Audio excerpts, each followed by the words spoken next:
J'ai accepté l'œuvre de Dieu des derniers jours quand j'avais 50 ans. Jamais je n'aurais rêvé que de mon vivant, j'entendrais Dieu prononcer ses propres paroles et que j'accueillerais le retour du Seigneur Jésus. Voir l'espoir d'entrer dans le royaume des cieux m'a vraiment donné un but. Chaque jour, je me levais tôt et me couchais tard pour lire les paroles de Dieu, et j'acceptais et me soumettais à tout devoir que l'Église arrangeait pour moi. Je me suis dit, tant que je persisterai dans mon devoir, je serai sauvé et j'entrerai dans le royaume des cieux. En 2023, j'avais atteint l'âge de 75 ans. J'étais âgé, ma mémoire était mauvaise, j'étais dur d'oreille, ma vue baissait et je n'étais plus très stable sur mes jambes. L'Église m'a confié le devoir d'hébergement, en fonction de ma condition. Je pensais au fait que je vieillissais et que ma santé se dégradait. J'oubliais constamment des choses à cause de ma mauvaise mémoire. Et parfois, mes souvenirs étaient confus. Dans quelques années, si je devenais sénile et ne pouvais plus faire mon devoir, ne deviendrais-je pas une personne inutile ? Pourrais-je encore être sauvé ? Un jour, je venais de déménager et je me suis perdue en essayant de rentrer chez moi. En l'apprenant, une sœur a dit tout simplement « Serais-tu désorienté ?» Je me suis empressée de répondre « Je ne suis pas désorientée ». Je me suis dit « J'espère qu'ils ne penseront pas que je suis désorientée et qu'ils ne m'empêcheront pas de faire mon devoir. » Si je n'ai aucun devoir à faire, ne serait-ce pas la fin pour moi ? Comment pourrais-je être sauvée alors ? Mais en y repensant plus tard, je me suis rendu compte que j'oubliais souvent d'ajouter du sel ou des oignons verts en cuisinant, et que parfois, je me perdais dans la rue et ne retrouvais plus mon chemin. J'ai commencé à avoir peur. Je me suis dit, suis-je vraiment en train de devenir désorienté ? L'Église peut-elle encore m'utiliser pour faire un devoir ? Si je ne peux pas faire un devoir, puis-je encore être sauvé ? J'ai commencé à vivre dans l'inquiétude et l'anxiété. En juin 2023, j'ai hébergé une réunion pour les frères et sœurs. À ce moment-là, l'appartement du dessus était en rénovation et le bruit des coups résonnait sans cesse toute la journée. Après ça, je n'ai pas vu de frères et sœurs venir aux réunions pendant un bon moment et j'étais perplexe. Pourquoi ne sont-ils pas venus ? Est-ce qu'ils ne m'utilisent plus comme hôtesse ? À mon âge, tout ce que je peux faire, c'est le devoir d'hébergement. Si je ne peux même pas faire les devoirs d'hébergement, ne perdrai-je pas ma chance d'être sauvée ? J'étais très anxieuse et j'espérais ardemment qu'ils reviennent. Un soir, une sœur a frappé à la porte et ma belle-fille a ouvert. La sœur a dit qu'elles étaient passées 3 ou 4 fois, mais que personne n'avait répondu. Je me suis sentie vraiment mal. Je me suis dit, n'est-ce pas parce que je suis vieille et dure d'oreille que je ne les ai pas entendus ? Je n'ai pas bien accompli mon devoir. Maintenant, je suis dure d'oreille, ma vue baisse, je réagis lentement et je ne suis plus stable sur mes jambes. Je ne suis vraiment plus bonne à rien. Je ne peux même pas bien faire les devoirs d'hébergement. Vieillir vous rend vraiment inutile. J'enviais profondément les jeunes pour leur rapidité à apprendre et leur capacité à faire n'importe quel devoir. J'avais le sentiment que Dieu aime les jeunes et qu'ils seraient certainement sauvés à la fin. Je me suis dit que si seulement je pouvais revenir 10 ans en arrière, je pourrais encore faire quelques devoirs dans la soixantaine. Petit à petit, mon état s'est dégradé et chaque jour, je vivais dans la détresse et l'anxiété. Mes prières n'étaient plus normales et la lecture des paroles de Dieu ne m'apportait aucune lumière ni aucun éclairage. Mon cœur s'éloignait de plus en plus de Dieu.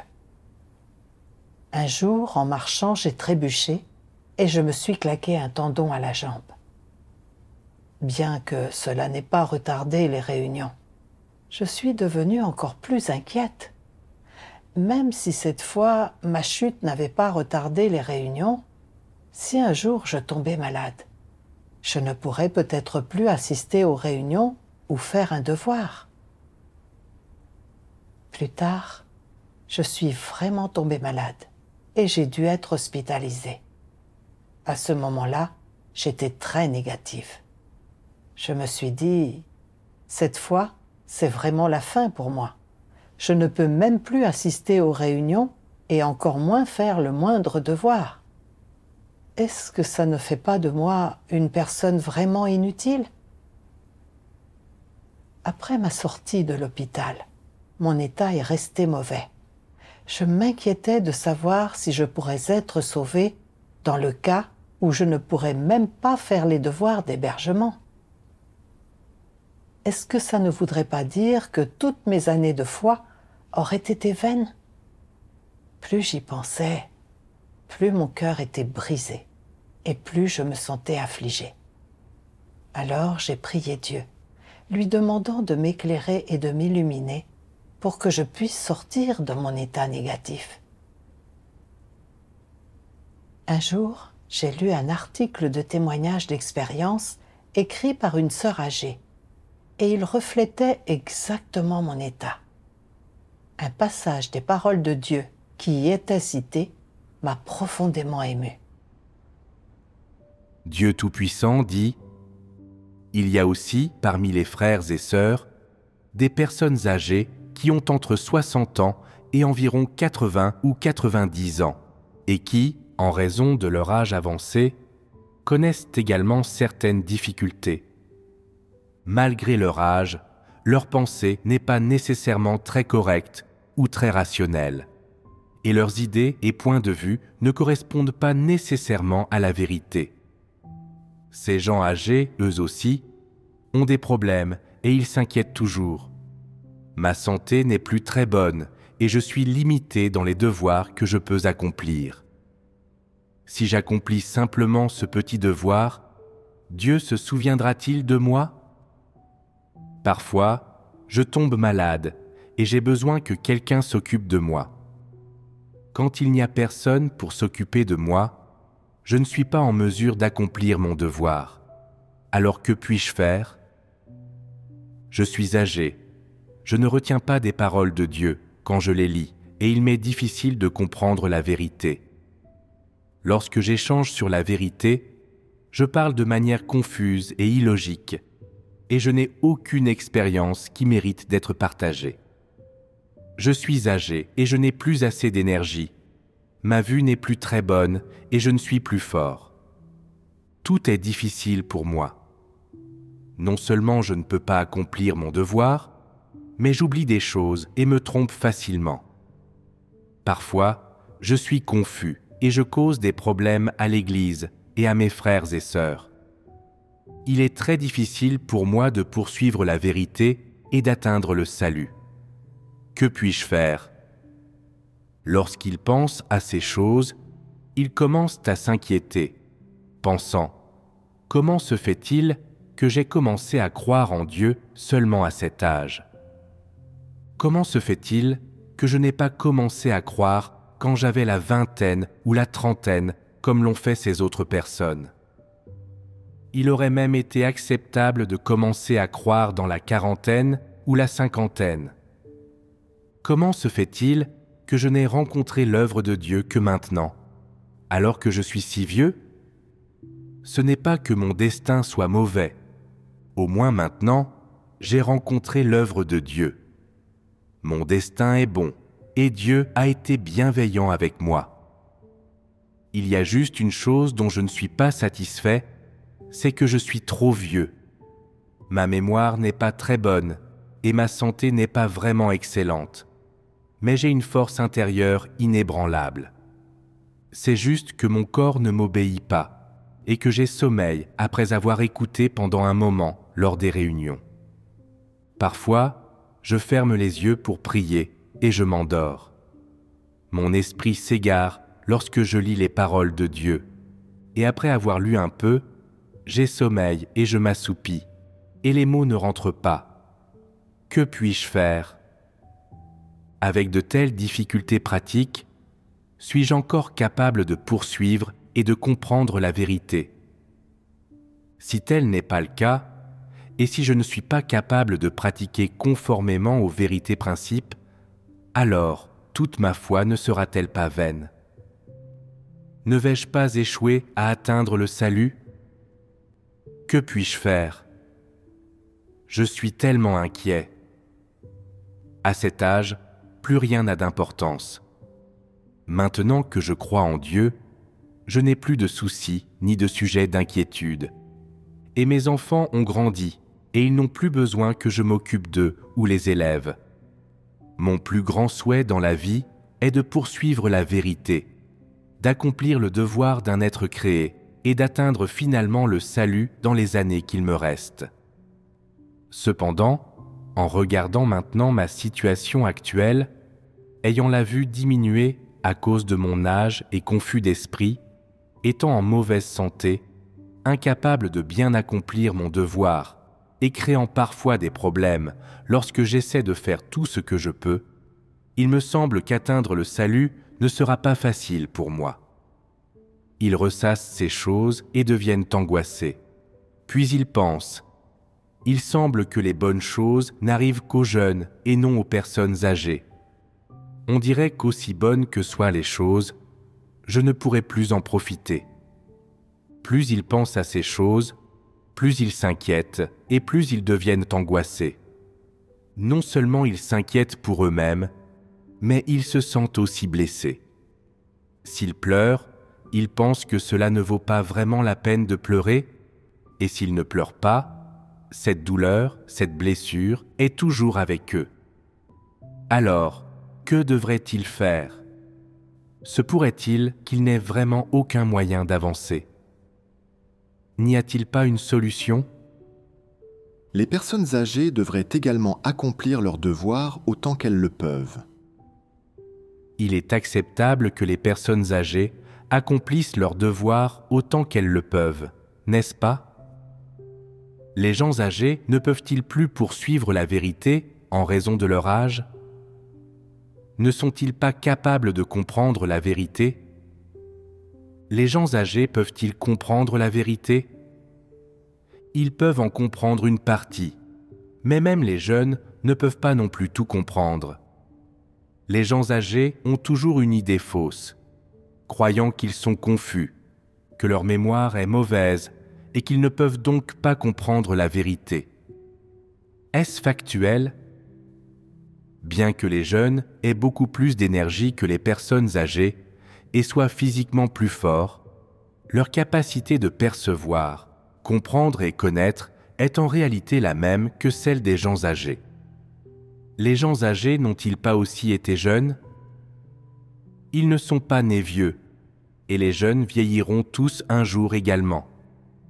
Les personnes âgées ne doivent pas toujours penser que parce qu'elles sont vieilles, physiquement faibles, malades et avec de mauvais souvenirs, elles sont différentes des jeunes. En fait, il n'y a pas de différence. Qu'est-ce que je veux dire quand je dis qu'il n'y a pas de différence ?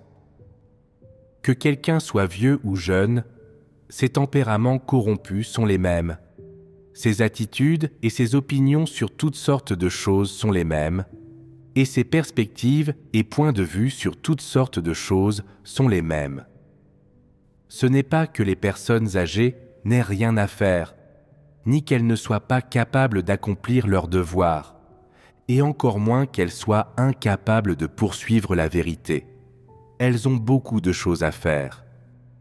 Les diverses hérésies et idées fausses que tu as accumulées au cours de ta vie, ainsi que les diverses idées et notions traditionnelles, les choses ignorantes et obstinées, les choses conservatrices, les choses irrationnelles et les choses déformées que tu as accumulées se sont toutes amoncelées dans ton cœur et tu devrais consacrer encore plus de temps que les jeunes à creuser, à disséquer et à reconnaître ces choses.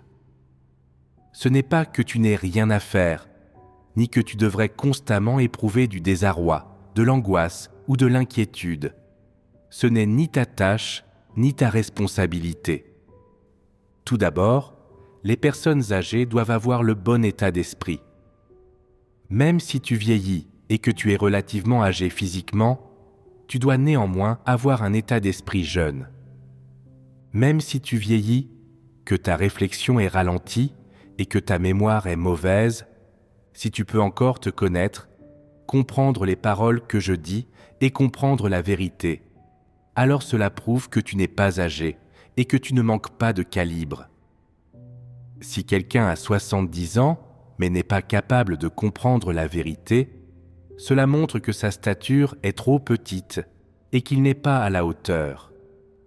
Par conséquent, l'âge n'a aucune importance lorsqu'il s'agit de la vérité.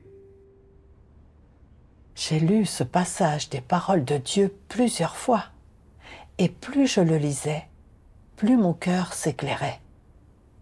Dieu observe vraiment le fond du cœur des hommes. Ces paroles ne parlaient-elles pas directement de moi? J'étais inquiète parce que j'étais âgée et en mauvaise santé. J'étais dure d'oreille, ma vue baissait et ma mémoire se dégradait. Je craignais de ne plus être capable de faire mon devoir et de perdre ainsi ma chance d'être sauvée en vieillissant. Chaque jour, je vivais dans la détresse et l'anxiété. Après avoir lu ce passage des paroles de Dieu, mon cœur s'est senti soudainement libéré. Dieu connaît les difficultés des personnes âgées et il a exprimé ces paroles pour que les personnes âgées puissent comprendre son intention. Qu'on soit jeune ou vieux, Dieu donne à chacun la chance de poursuivre la vérité et d'être sauvé. Et j'ai vu que Dieu est juste. Grâce aux paroles de Dieu, j'ai trouvé un chemin de pratique. Bien que je sois âgé, je peux encore comprendre les paroles de Dieu et je devrais chercher la vérité dans les choses qui m'arrivent et apprendre à connaître ma propre corruption et mes propres lacunes. Je devrais aussi poursuivre la vérité et parvenir à la repentance et à la transformation, car le tempérament corrompu des personnes âgées n'est pas moindre que celui des jeunes. Par exemple, j'avais un tempérament très arrogant, et parfois quand les frères et sœurs soulignaient mes problèmes, je ne voulais pas l'accepter. Dans la vie de famille quotidienne, quand ma belle-fille ne m'écoutait pas, je me mettais en colère et je la prenais de haut avec un sentiment de supériorité. Tout cela était des révélations d'un tempérament corrompu et j'avais besoin de chercher la vérité pour les résoudre. Donc, ce n'était pas comme si je ne pouvais rien faire. Maintenant, j'avais amplement le temps chaque jour de lire davantage les paroles de Dieu à la maison, de chercher la vérité dans les personnes, les choses et les événements que je rencontrais, et de résoudre mon tempérament corrompu. Je pouvais aussi regarder des vidéos de témoignages d'expérience et tirer des leçons des expériences des frères et sœurs. Je pouvais également écrire des articles de témoignages d'expérience, décrire mes expériences réelles pour porter témoignage à Dieu. C'étaient toutes des choses que je devais faire. Maintenant que je comprenais l'intention de Dieu, je ne me méprenais plus sur lui et je ne vivais plus dans un état négatif et je ne m'inquiétais plus de savoir si je pouvais faire un devoir. J'ai décidé que, peu importe que l'Église arrange ou non un devoir pour moi, je me soumettrai aux orchestrations et aux arrangements de Dieu. À partir de ce moment-là, j'ai pu m'asseoir calmement chaque jour et manger et boire les paroles de Dieu.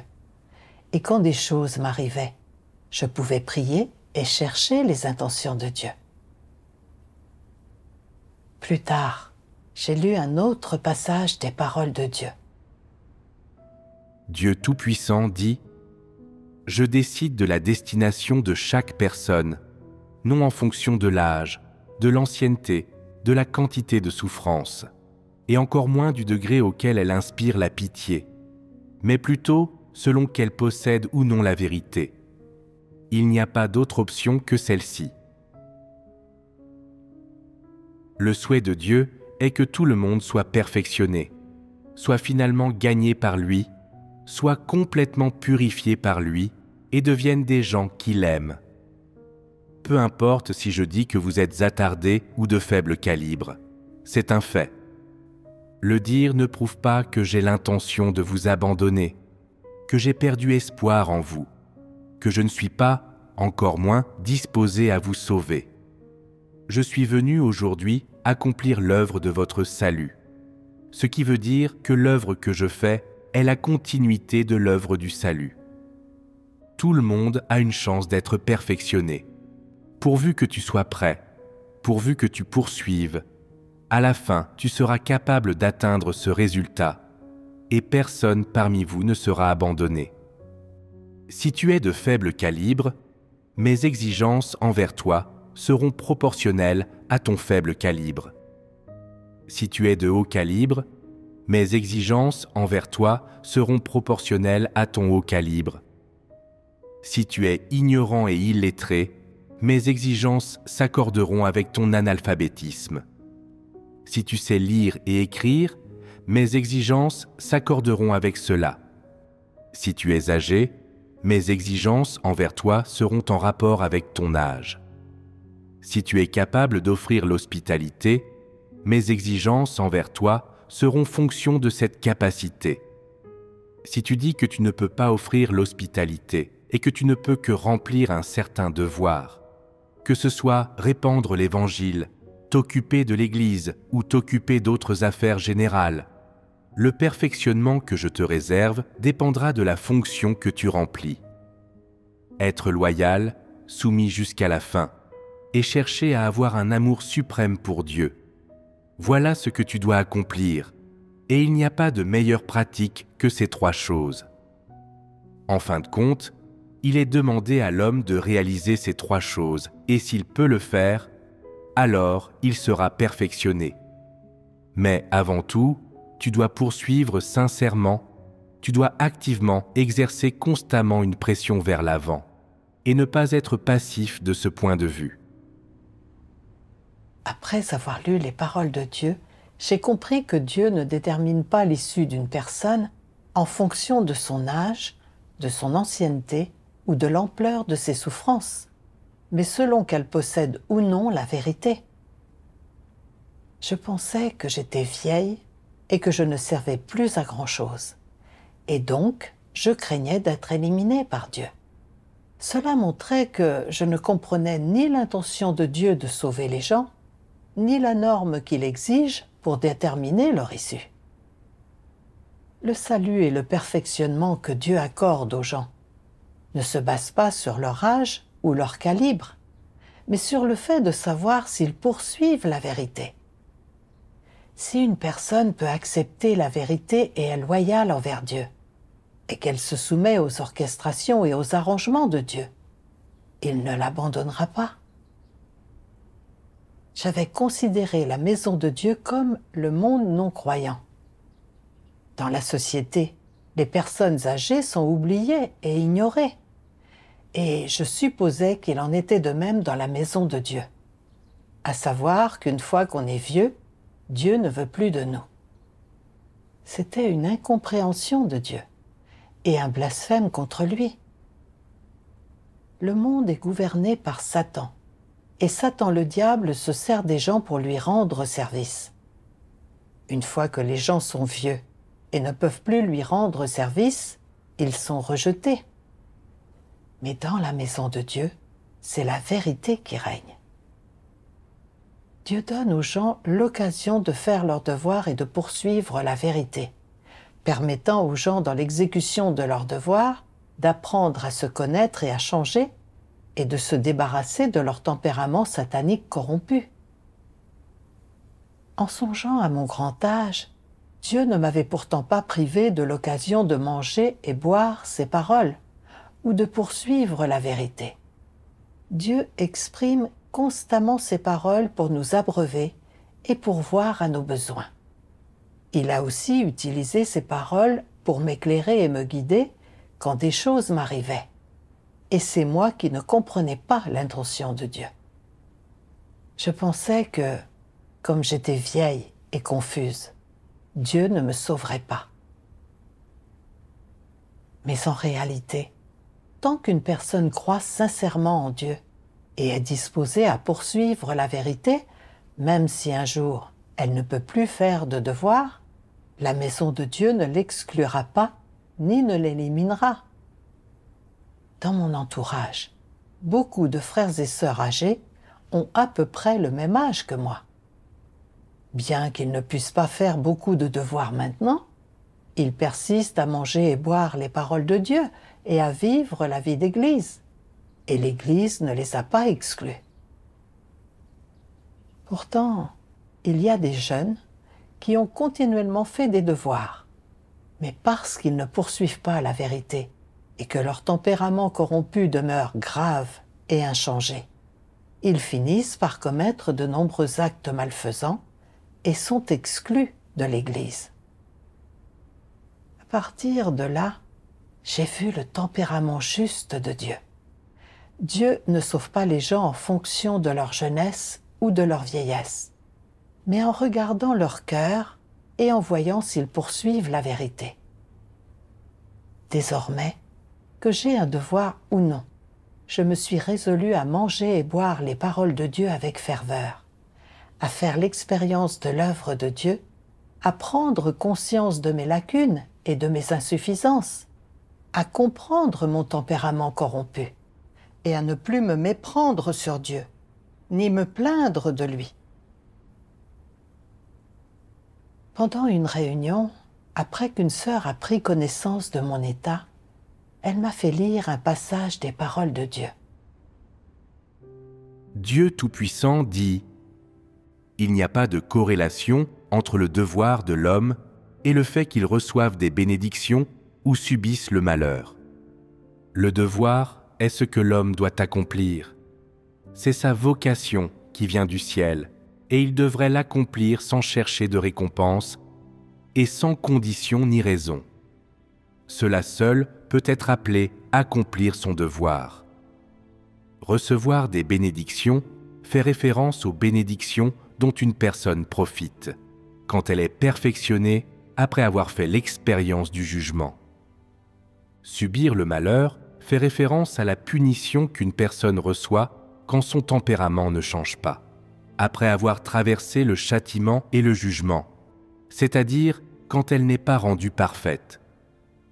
Mais qu'ils reçoivent des bénédictions ou subissent le malheur, les êtres créés doivent mener à bien leur devoir, faire ce qu'ils doivent faire et faire ce qu'ils sont capables de faire. C'est le moins qu'une personne qui poursuit Dieu, puisse faire. Tu ne devrais pas accomplir ton devoir seulement pour recevoir des bénédictions, et tu ne devrais pas refuser de l'accomplir par peur de subir le malheur. Après avoir lu les paroles de Dieu, j'ai compris que Dieu est le Créateur et que l'homme est un être créé. Il est parfaitement naturel et justifié que l'homme fasse son devoir. C'est la responsabilité et l'obligation de l'homme, et cela n'a rien à voir avec le fait de recevoir des bénédictions ou de subir le malheur. Ce n'est qu'en faisant l'expérience du jugement et du châtiment des paroles de Dieu, tout en faisant son devoir et en parvenant à un changement de tempérament, qu'une personne peut recevoir les bénédictions de Dieu. Mais je croyais que tant que je ferais mon devoir, je serais bénie par Dieu. Et je pensais toujours que faire un devoir signifiait que je serais bénie. Ce n'était rien de plus que mes notions et mon imagination. En y repensant, j'avais quand même fait pas mal de devoirs. Mais je ne poursuivais pas la vérité dans mon devoir, et j'agissais toujours comme je le voulais. Et je priais rarement pour chercher les intentions de Dieu ou la vérité, de sorte que, à ce stade, mon tempérament avait à peine changé. Peu importe combien de devoirs je faisais de cette manière, je ne gagnerais toujours pas l'approbation de Dieu. J'avais perdu de nombreuses années à ne pas poursuivre la vérité. À partir de ce moment, je devais chercher les intentions de Dieu quand des choses m'arrivaient, accepter le jugement et le châtiment des paroles de Dieu, et poursuivre la vérité pour parvenir à un changement de tempérament. Même si, au final, je ne peux pas être sauvé, ce sera parce que mon tempérament n'a pas changé, et non parce que j'étais vieille et que Dieu ne voulait plus de moi. J'ai prié Dieu. Ô Dieu, je comprends maintenant ton intention. Je suis prête à me soumettre à tes orchestrations et à tes arrangements, et à ne plus me méprendre sur toi, ni me plaindre de toi. Quel que soit le devoir que je fais, je veux le faire de tout mon cœur et de tout mon esprit pour te satisfaire. Plus tard, la sœur a trouvé un autre passage des paroles de Dieu qui se rapportait à mon état. Dieu Tout-Puissant dit « Les gens croient en Dieu pour être bénis, récompensés, couronnés. » Ce désir n'existe-t-il pas dans le cœur de chacun ? C'est un fait qu'il existe. Bien que les gens n'en parlent pas souvent et qu'ils dissimulent même leur motivation et leur désir d'obtenir des bénédictions, ce désir et cette motivation, au plus profond du cœur des gens, ont toujours été inébranlables. Quelle que soit leur compréhension de la théorie spirituelle, leur connaissance par l'expérience, le devoir qu'ils peuvent accomplir, les souffrances qu'ils endurent ou le prix qu'ils paient, ils n'abandonnent jamais cette motivation d'obtenir des bénédictions qui est cachée au plus profond de leur cœur, et ils triment toujours silencieusement à son service. N'est-ce pas la chose la plus profondément enfouie dans le cœur des gens ? Sans cette motivation qui vise à recevoir des bénédictions, comment vous sentiriez-vous ? Quelle serait votre attitude en accomplissant votre devoir et en suivant Dieu ? Qu'adviendrait-il des gens si cette motivation visant à recevoir des bénédictions, qui est cachée dans leur cœur, se trouvait éliminée ? Il est possible que beaucoup de gens deviennent négatifs, tandis que d'autres se montreraient démotivés dans leur devoir. Ils se désintéresseraient de leur croyance en Dieu, comme si leur âme avait disparu. Ils donneraient l'impression que leur cœur a été arraché. C'est pourquoi je dis que la motivation qui vise les bénédictions est quelque chose de profondément caché dans le cœur des gens. Peut-être qu'en accomplissant leur devoir ou en vivant la vie de l'Église, ils sentent qu'ils sont capables d'abandonner leur famille et de se dépenser avec joie pour Dieu. Et peut-être qu'ils croient désormais avoir connaissance de leur motivation visant à recevoir des bénédictions, et avoir mis cette motivation de côté et ne plus être gouvernés ni contraints par elle. Ensuite, ils pensent ne plus avoir la motivation d'être bénis, mais Dieu croit le contraire. Les gens ne voient les choses que superficiellement. En l'absence d'épreuves, ils se sentent bien dans leur peau. Tant qu'ils ne quittent pas l'Église, qu'ils ne renient pas le nom de Dieu et qu'ils persistent à se dépenser pour Dieu, ils croient qu'ils ont changé. Ils ont l'impression que, dans l'accomplissement de leur devoir, ils ne sont plus guidés par un enthousiasme personnel, ni par des élans momentanés. Au lieu de cela, ils croient qu'ils peuvent poursuivre la vérité et continuellement chercher et pratiquer la vérité tout en accomplissant leur devoir, afin que leur tempérament corrompu soit purifié et qu'ils réalisent un véritable changement. Cependant, quand surviennent des événements qui sont directement liés à la destination et à la fin des gens, comment se comportent-ils ? La vérité est révélée dans son intégralité. Dieu a exposé l'intention cachée au sein des gens de gagner des bénédictions. Les gens ne croient pas en Dieu pour le satisfaire, mais pour gagner des bénédictions et des avantages. Même lorsqu'ils semblent renoncer à leur famille et à leur carrière pour faire un devoir. Tout cela n'est qu'une tentative de conclure un marché avec Dieu. En repensant au moment où j'ai rencontré Dieu pour la première fois, j'ai senti que j'avais l'espoir d'entrer dans le royaume des cieux et je me suis donc dépensée avec enthousiasme. Je me suis soumise à tout devoir que l'Église a arrangé pour moi et j'avais une énergie inépuisable chaque jour. Mais en vieillissant et en pouvant assumer de moins en moins de devoirs, j'ai commencé à m'inquiéter de ne pas recevoir de bénédiction. Et je suis donc devenue négative. Je ne me suis plus non plus concentrée sur le fait de manger et de boire les paroles de Dieu. Je ne cherchais plus les intentions de Dieu quand des choses m'arrivaient. Et chaque jour, je vivais dans la détresse et l'anxiété. J'ai fini par voir que, toutes ces années, j'avais fait mon devoir dans la poursuite des bénédictions et de l'entrée dans le royaume des cieux, et non pour satisfaire Dieu. Ma manière de croire en Dieu et de faire mon devoir était une tentative de conclure des marchés avec Dieu et de le tromper. J'étais vraiment dépourvue d'humanité. En réfléchissant à ces années, j'ai fini par comprendre certaines vérités en lisant les paroles de Dieu. Et j'ai gagné une certaine compréhension de ma nature satanique. J'ai aussi fini par comprendre un peu l'intention minutieuse de Dieu de sauver l'homme. J'avais tant reçu de Dieu, et pourtant, j'essayais encore de conclure des marchés avec lui. Dès que j'ai senti que je ne recevrais pas de bénédiction, je suis devenue négative et je n'ai plus voulu m'efforcer d'avancer. J'étais vraiment sans conscience ni raison. J'étais vraiment égoïste et méprisable. J'ai regardé ceux de mon âge qui ne croyaient pas en Dieu. Ils passent leur journée à manger, à boire et à chercher le plaisir. Et s'ils ne racontent pas de ragots, ils jouent aux cartes ou au mahjong. Ils n'ont aucune idée du sens de la vie.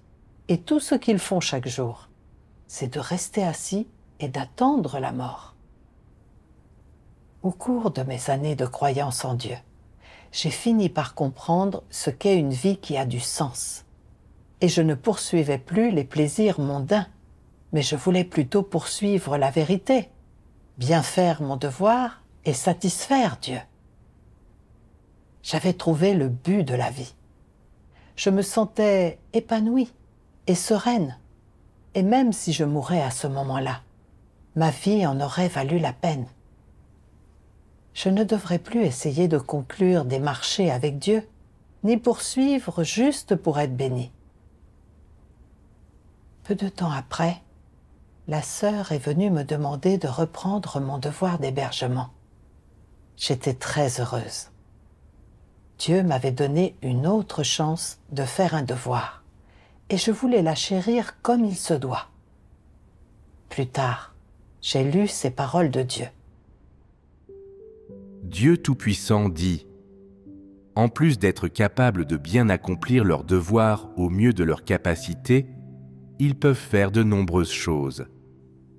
À moins que tu ne sois stupide, dément et incapable de comprendre la vérité, et à moins que tu ne sois incapable de prendre soin de toi-même, il y a beaucoup de choses que tu devrais faire. Tout comme les jeunes, tu peux poursuivre la vérité, tu peux chercher la vérité, et tu devrais souvent te présenter devant Dieu pour prier, chercher les vérités principes, t'efforcer de considérer les gens et les choses, et te conduire et agir entièrement selon les paroles de Dieu, avec la vérité comme critère. C'est le chemin que tu dois suivre, et tu ne dois pas être dans le désarroi, angoissé ou inquiet parce que tu es âgé, parce que tu souffres de nombreuses maladies ou parce que ton corps vieillit. Ressentir du désarroi, de l'angoisse et de l'inquiétude n'est pas la bonne chose à faire. Ce sont des manifestations irrationnelles. Puisque les personnes âgées ont des tempéraments corrompus tout comme les jeunes, et qu'elles révèlent souvent leur tempérament corrompu dans la vie et dans l'accomplissement de leurs devoirs tout comme les jeunes, pourquoi alors les gens âgés ne font-ils pas ce qui est convenable, mais sont-ils toujours dans le désarroi, l'angoisse et l'inquiétude au sujet de leur vieillesse et de ce qui leur arrive après la mort? Pourquoi n'accomplissent-ils pas leurs devoirs comme le font les jeunes? Pourquoi ne poursuivent-ils pas la vérité comme le font les jeunes? Cette opportunité t'a été donnée. Donc si tu ne la saisis pas et que tu deviens vraiment si vieux que tu ne peux plus entendre, voir ou prendre soin de toi-même, alors tu le regretteras et ta vie se déroulera ainsi. Après avoir lu les paroles de Dieu, j'ai compris que je ne devrais pas me complaire dans la détresse ou l'anxiété pour savoir si je serais sauvé, ni continuer à me méprendre sur Dieu et à me plaindre de lui comme je l'avais fait. Ce que je dois faire, c'est poursuivre la vérité pour résoudre mon tempérament corrompu et ne pas attendre d'être vraiment confuse et immobile, car alors, il sera trop tard pour regretter de ne pas avoir poursuivi la vérité. Je veux saisir ce dernier laps de temps pour poursuivre la vérité et parvenir à un changement de tempérament. En y repensant, j'avais toujours survolé les paroles de Dieu sans les assimiler pleinement, et je ne comprenais pas les intentions de Dieu. Maintenant que je suis âgé, je n'ai plus une mémoire de jeune, mais je peux lire les paroles de Dieu à plusieurs reprises et y réfléchir davantage. Et quand il m'arrive quelque chose, je peux chercher les intentions de Dieu et trouver un chemin de pratique dans ses paroles. Tout comme Dieu le dit. T'efforcer de considérer les gens et les choses et te conduire et agir entièrement selon les paroles de Dieu, avec la vérité comme critère. Je dois m'efforcer d'être à la hauteur des exigences de Dieu et me concentrer sur mon entrée dans la vie, et je ne peux plus négliger mon véritable devoir. Je remercie Dieu de m'avoir guidé hors de la détresse. Par la suite, que ce soit dans mes devoirs ou dans mes interactions avec ma famille, quand des choses m'arrivaient, j'ai appris à les accepter comme venant de Dieu. Et je cherchais les intentions de Dieu et pratiquais selon ses paroles. Mon tempérament arrogant a commencé à changer peu à peu, et mon fils a dit que je n'étais plus aussi autoritaire qu'avant. Dans mon cœur, j'étais vraiment reconnaissante envers Dieu.